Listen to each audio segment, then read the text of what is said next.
Salut à tous, aujourd'hui je vous explique pourquoi j'ai retiré le blé de mon alimentation. Il y a plusieurs raisons à ça. La première des raisons, c'est les antinutriments. Je ne sais pas si tu as déjà entendu parler. Les antinutriments, qu'est-ce que c'est? C'est le système de défense des végétaux. Le problème avec ces antinutriments, c'est qu'ils perturbent notre croissance musculaire.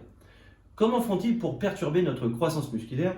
Eh bien, ces antinutriments vont se lier à certaines enzymes qui nous permettent de digérer les protéines. Et si nous avons du mal à digérer nos protéines, notre corps aura du mal à construire de nouveaux muscles. Deuxième problème avec ces antinutriments, c'est qu'ils nous empêchent d'assimiler des minéraux essentiels tels que le magnésium ou le fer. Un manque de magnésium peut engendrer plusieurs phénomènes tels que une faible testostérone, une perte osseuse ou encore une résistance à l'insuline. Le manque de fer, quant à lui, peut générer de la fatigue et une baisse de l'endurance. Deuxième raison, c'est les problèmes de digestion et de constipation. Donc désolé pour cette partie un petit peu crue, mais il faut en parler. Aujourd'hui, on trouve normal les problèmes de constipation et de digestion. Lorsque vous allez à la selle, eh bien normalement vous devez rester que quelques minutes et non pas 15, 20 ou voire même 30 minutes. Si c'est le cas, ce n'est pas normal.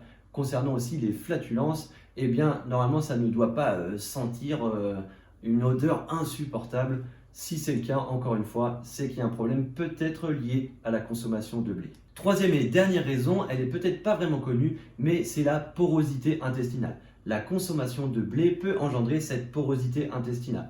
Qu'est-ce que c'est? C'est très simplement l'intestin qui devient perméable. Et si votre intestin devient perméable, ça va engendrer des problèmes d'assimilation et d'absorption des nutriments. Cette porosité peut aussi engendrer une inflammation chronique. Et l'inflammation chronique est vraiment très mauvaise pour la construction musculaire. Alors attention, dans cette vidéo, je ne vous dis pas d'exclure complètement le blé de votre alimentation. Ne soyons pas non plus extrémistes. Moi-même, j'en consomme de temps en temps. Ce qu'il faut éviter, par contre, c'est d'avoir le blé comme aliment principal de son alimentation. Par exemple, quand je vois des mecs qui veulent devenir énormes et qui mangent des kilos et des kilos de coquillettes pour faire de la construction musculaire, eh bien, je pense qu'ils ne savent vraiment pas qu'ils se font plus de mal que de bien. Heureusement, il y a des solutions à tout ça. La première des solutions, c'est de préparer le blé à l'ancienne, c'est-à-dire le faire fermenter ou germer pour éviter les problèmes liés aux antinutriments.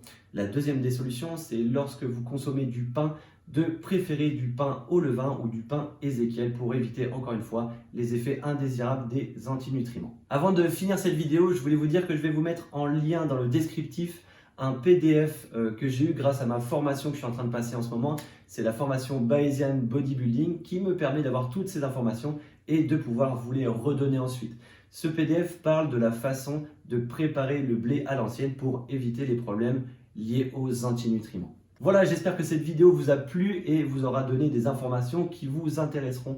Merci beaucoup de m'avoir écouté. Je vous dis à très bientôt pour une nouvelle vidéo et d'ici là, impose ton style et change tes habitudes.